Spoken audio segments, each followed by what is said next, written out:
আন দেৱ এৰে আন দেৱতাক এৰি কৰৈ কৰে কেশৱক সম। কেশৱ মানে কৃষ্ণস্তু ভগৱন্তৰ অনন্ত কোটি নামৰ এক নাম হ'ল কেশৱ।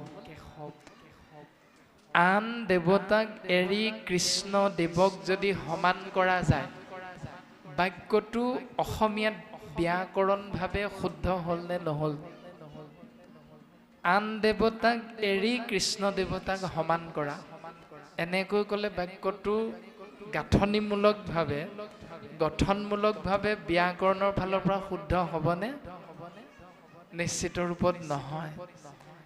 ব্যাকৰণ যদি মেলি চাওঁ তেতিয়াহ'লে আমি বুজি পাম বিভক্তি বুলি এটা শব্দ, ব্ৰহ্মৰ জ্ঞান আমি বিদ্যালয় পাঠ্যপুথিৰ ব্যাকৰণত প্ৰত্যেকে লাভ কৰিছিলোঁ। বিভক্তি আছে 7টা। এই 7টা বিভক্তিৰ ভিতৰত দ্বিতীয় বিভক্তি এৰে ৰে দি দ্বাৰা, এয়া হ'ল দ্বিতীয় বিভক্তি। আৰু এই বিভক্তিৰ অৰ্থ হ'ল লগত, সৈতে বা তুলনা কৰা। এতিয়া ইয়াত গুৰুজন বস্তুৱে প্ৰকাশ কৰিছে আন দেৱ এৰে। এৰে মানে হ'ল দ্বিতীয় বিভক্তি।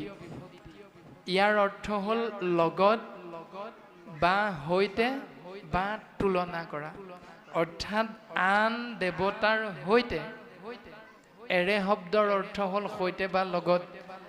আন দেৱতাৰ লগত কেশৱক কৰে সম। ঈশ্বৰ কৃষ্ণক যদি সমান কৰা যায়, জানি বাহা সিজন পাতকী পৰম। যিজনে এই ব্যৱস্থাটো পালন কৰে, কৃষ্ণদেৱক আন দেৱতাৰ লগত সমান বুলি ভাবে বা সমান কৰিবৰ বাবে চেষ্টা কৰি থাকে, তেতিয়াহ'লে সেই ব্যক্তিজনক শাস্ত্ৰই কৈছে জানিবাহা সিজন পাতকী পৰম, সেইজনেই পৰম পাপী। এতিয়া আমি চিন্তা কৰিব লাগে আমাৰ কৰ্মত, আমাৰ চিন্তাধাৰাত কেতিয়াবা ঈশ্বৰ কৃষ্ণদেৱক, যিজন অনন্ত কোটি ব্ৰহ্মাণ্ডৰ গৰাকী হৰি, গোবিন্দ গোবিন্দ গোবিন্দ গোবিন্দ গোবিন্দ ৰাম মুৰাৰী, অনন্ত কোটি ব্ৰহ্মাণ্ডৰ হৰি অধিকাৰী। অনন্ত কোটিভাগ ব্ৰহ্মাণ্ড আছে, যিজনে সৃজন কৰিছে নিজে, যিজনে পালন কৰিছে নিজে, যিজনে সংহাৰ কৰিছে নিজে। আৰু সেইজন অনন্ত কোটি ব্ৰহ্মাণ্ডৰ গৰাকী লগত কৃষ্ণস্তু ভগৱন্তৰ লগত যদি বাকী ক্ষুদ্ৰ ক্ষুদ্ৰ 33 কোটি দেৱ দেৱতাক কিবা প্ৰকাৰে আমি বাপ আইসকলে চিন্তাধাৰাৰ জৰিয়তে, কৰ্মৰ জৰিয়তে যদি সমান কৰিবলৈ চেষ্টা কৰিছোঁ, তেতিয়াহ'লে আমাকেই শাস্ত্ৰই 1 নম্বৰ পাপী বুলি ঘোষণা কৰিছে। তাৰ পাছত প্ৰকাশ কৰিছে যদি আমি পাপী হৈ গৈছোঁ তেনেধৰণে, তেতিয়াহ'লে আমাৰ অৱস্থাটো কি হ'ব পাৰে? হেৰা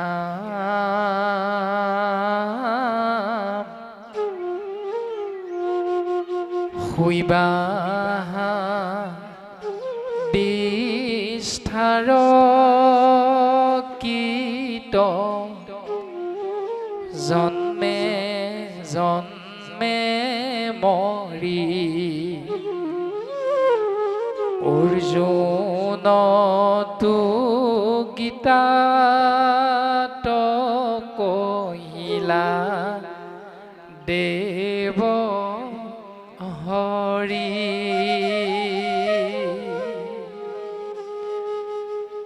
শুই বাহা মানে হ'ব লাগিব বিস্থাৰ কীট। বিষ্ঠা মানে আপুনি আমি জীৱবিলাকে এৰি দিয়া যি পদাৰ্থ, যি দ্ৰব্য, তাৰ নাম হ'ল বিষ্ঠা। সেই বিষ্ঠাত কীট পতংগ ৰূপত জন্ম গ্ৰহণ কৰিব লাগিব আৰু তাতেই মৰিব লাগিব। আকৌ তাতেই জন্ম হ'ব লাগিব, আকৌ তাতেই মৰিব লাগিব। এনেকৈ কিমানবাৰ? কোটি কোটি বাৰ বিষ্ঠাতেই জন্ম হ'ব লাগিব, অৰ্থাৎ লেট্ৰিনৰ পোক হৈ হৈ জন্মিব লাগিব, মৰিব লাগিব। কোনজন?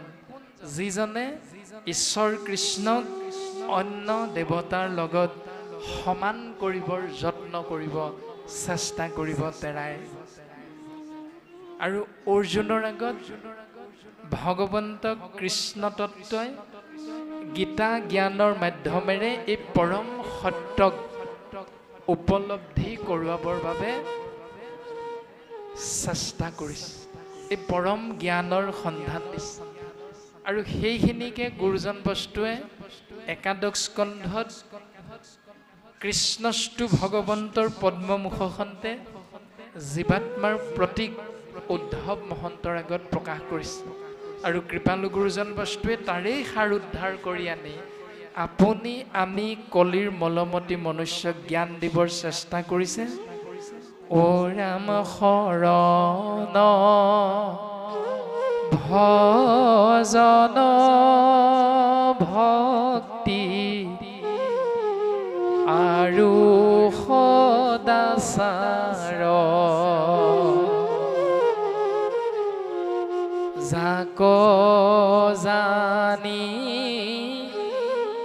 নৰ নাৰী তৰুক সংসাৰ। শৰণ, ভজন, ভক্তি আৰু সদাচাৰ, এই চাৰি নাম বস্তুক প্ৰচাৰ কৰিছে, প্ৰসাৰ কৰিছে গুৰুজনাই।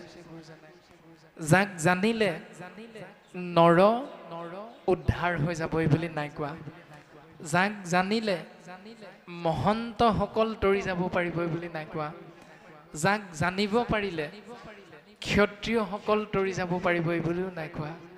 গুৰুজনাই কৈছে যাক জানি, যাক জানিবলৈ ইচ্ছুক হোৱা জীৱতত্ব মনুষ্য, ব্ৰাহ্মণ হ'লেও, ক্ষত্ৰিয় হ'লেও, বৈশ্য হ'লেও, শূদ্ৰ হ'লেও কোনো কথা নাই, পুৰুষ হ'লেও, আই হ'লেও, আবাল বৃদ্ধ বনিতা, ধৰ্ম বৰ্ণ নিৰ্বিশেষে, শিক্ষিত অশিক্ষিত, ধনী দুখীয়া, উচ্চ নিচ যিয়ে নহওক, যাক জানি, যাক জানিব পাৰিলে নৰ নাৰী তৰুক সংসাৰ, এই সংসাৰৰ পৰা পৰম গতি লাভ কৰিব পাৰিব।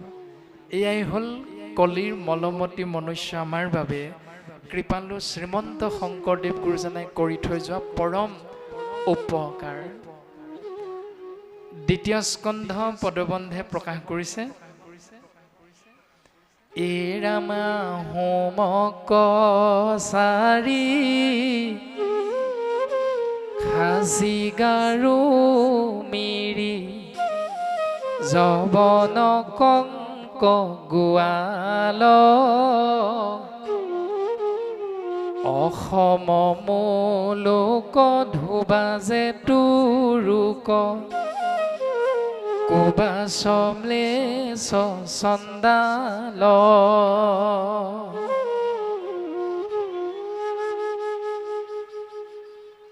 অসম মুলুক, এই অসম মুলুকত থকা যিমানবিলাক জাতি উপজাতি আছে, আহোম, কছাৰী, খাচী, গাৰো, মিৰি, জবন, কংক, গোৱাল, অসম মুলুক ধোবা যে তুৰুক কুবা সমলেশ চান্দাল, যিমান আছে এনেকৈ আনু পাপী নৰ, ইয়াতকৈও যদি নিকৃষ্টতম জীৱ কোনোবা থাকি গৈছে ক'বলৈ, আনু পাপী নৰ কৃষ্ণ সেৱকৰ সংগত পবিত্ৰ হয়, ভকতি লভিয়া সংসাৰ তৰিয়া বৈকুণ্ঠে সুখে চলয়।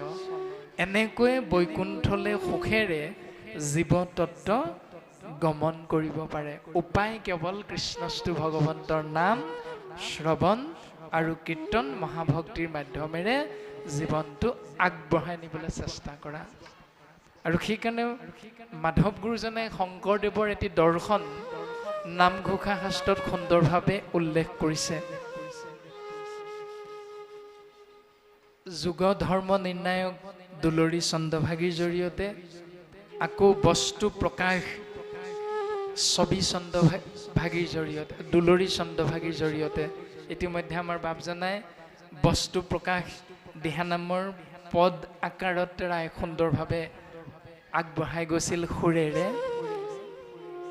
মাধৱ গুৰুজনাই শংকৰদেৱৰ এটি সুন্দৰ দৰ্শন পদবন্ধে প্ৰকাশ কৰিছে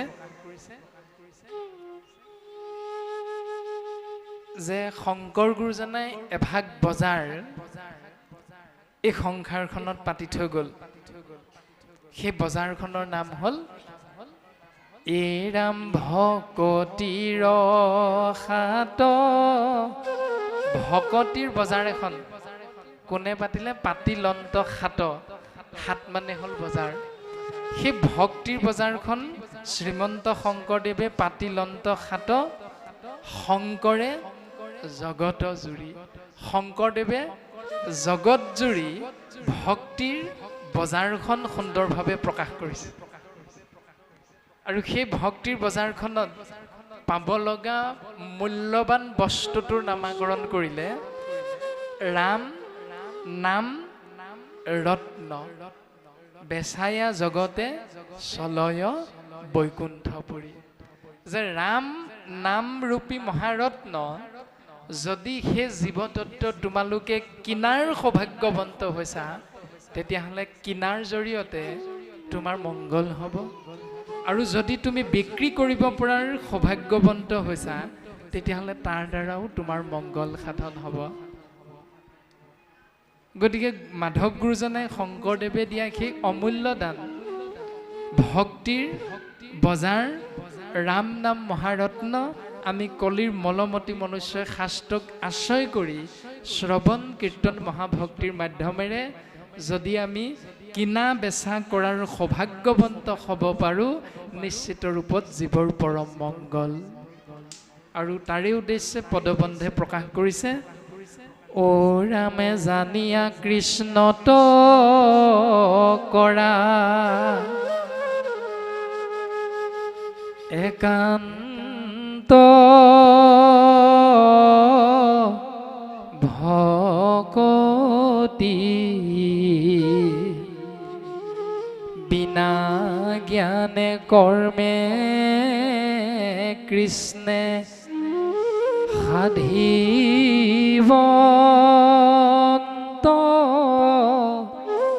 গতি।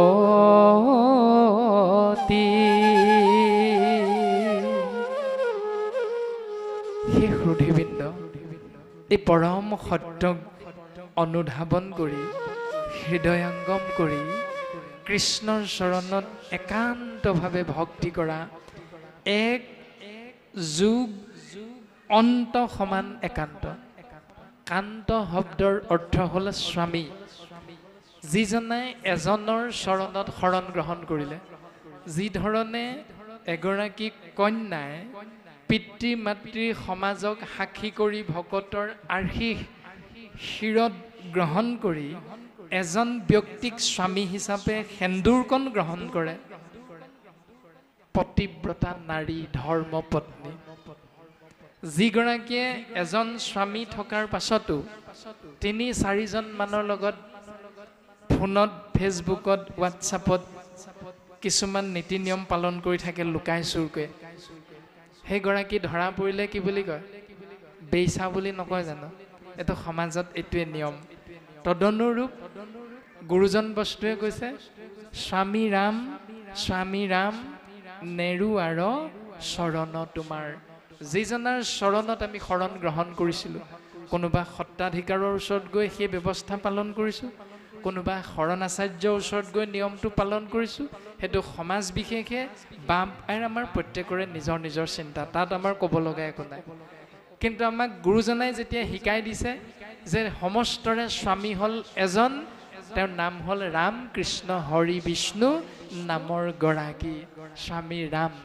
গতিকে তেওঁৰ চৰণত যেতিয়া শৰণ গ্ৰহণ কৰিবা, ভুলক্ৰমেও দ্বিতীয়জনৰ কাষলৈ কেতিয়াও নাযাবা। যদি যোৱা, যি ধৰণে বাস্তৱ সন্মত পৃথিৱীখনত এগৰাকী নাৰীয়ে কৰা সেই অপকৰ্মৰ বাবে তেওঁক বেইছা নাৰী বুলি কোৱা যায়, তদনুৰূপ শৰণ ভজন ভক্তি সদাচাৰ এজন ঈশ্বৰৰ চৰণত গ্ৰহণ কৰাৰ পাছত যদি দ্বিতীয়জনৰ কাষলৈ আমি দৌৰোঁ, তেতিয়াহ'লে আমাকেই বেইছা বুলি শাস্ত্ৰই ঘোষণা কৰিছে।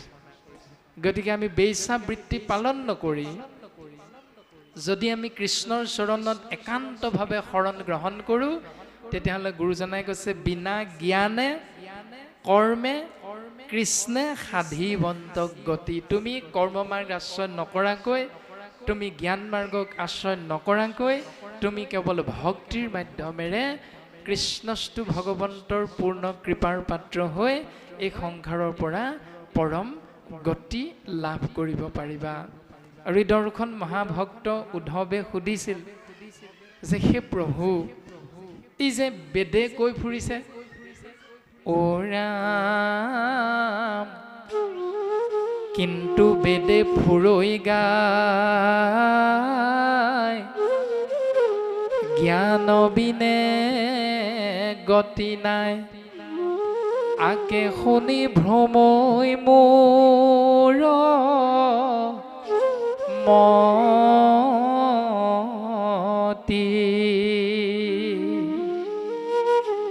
হে প্ৰভু, এই বেদত হেনো কৈছে জ্ঞান মাৰ্গৰ বাহিৰে গতি নাই। কোনো কোনো ঋষিয়ে বেদ অধ্যয়ন কৰি জীৱৰ মংগলৰ বাবে এইটো পথহে প্ৰকাশ কৰিছে। আকৌ কোনো কোনো ঋষিমুনিয়ে কৈছে প্ৰভু অ ৰামে কতো বোলে কৰ্ম কৰা,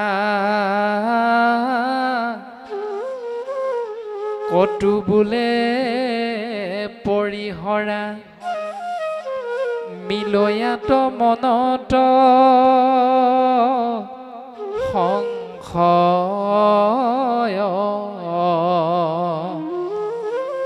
তুমি বিনে নাহিয়ান, তুমি শিৱ সৰ্ব জান, বুজাইতো কহিও নিশ্চয়।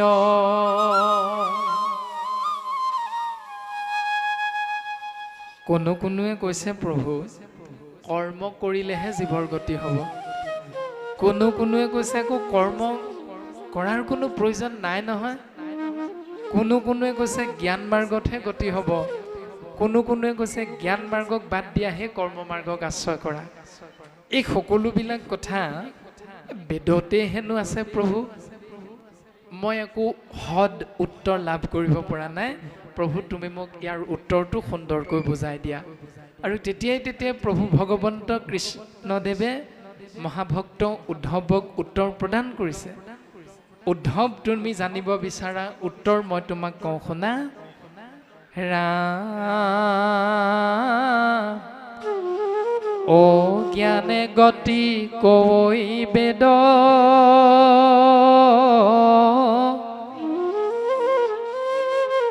লৱা তাৰ পৰিছেদ, আছৈ জ্ঞান ভকতিৰ মাজে, ভকতি কৰতে জানা আপুনিও পজৈ জ্ঞান, অযোগ চিন্তি মৰৈ মিছা কাজে।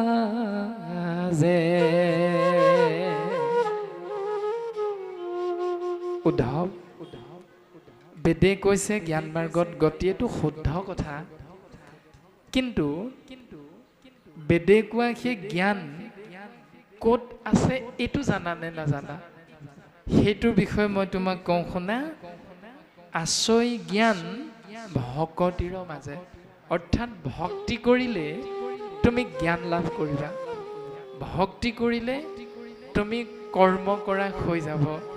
গতিকে উদ্ধৱ, ভকতি কৰন্তে জানা আপুনি উপজৈ জ্ঞান, যোগ চিন্তি মৰৈ মিছা কাজে।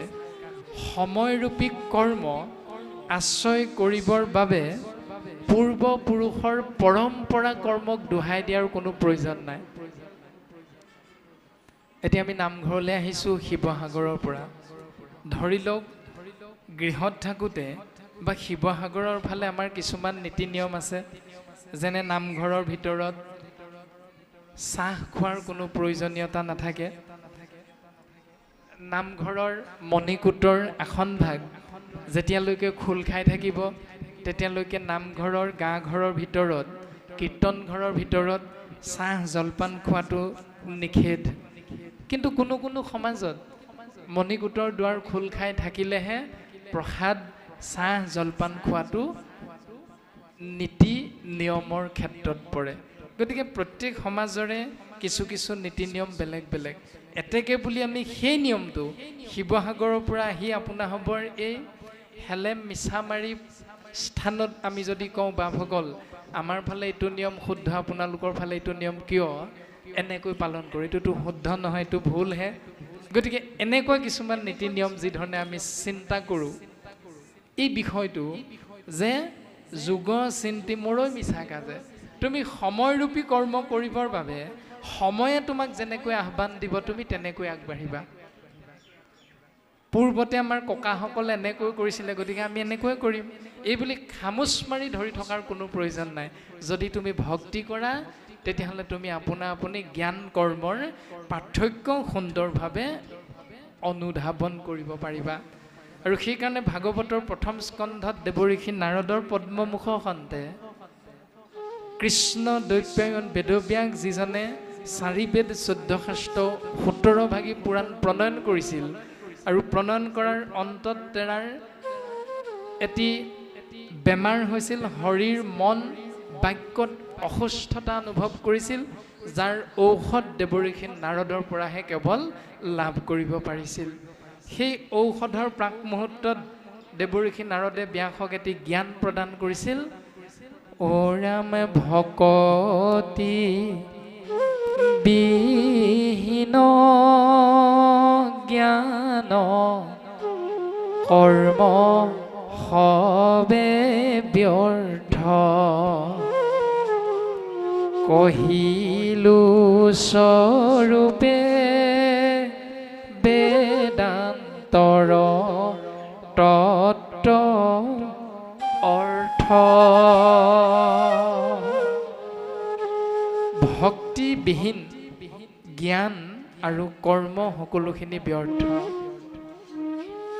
এইটোৱে হ'ল বেদ বেদান্তৰ মূল তত্ত্ব। যদি ভক্তি কৰিছা তেতিয়াহ'লে সমাজত পাব লগা মান সন্মান সকলোখিনি তোমাৰ নিবিচৰাকৈ আহি যাব। যদি ভক্তি কৰা নাই তেতিয়াহ'লে তুমি যিমান জ্ঞানী হ'লেও, তুমি যিমান কৰ্মী হ'লেও তাৰ দ্বাৰা তুমি পাব লগা সেই সন্মানৰ পৰা তুমি এক কণিকা দূৰত থাকিব লাগিব। গতিকে এনেধৰণে খুব সুন্দৰভাৱে ভাগৱতৰ পদত দৰ্শন হৈছে।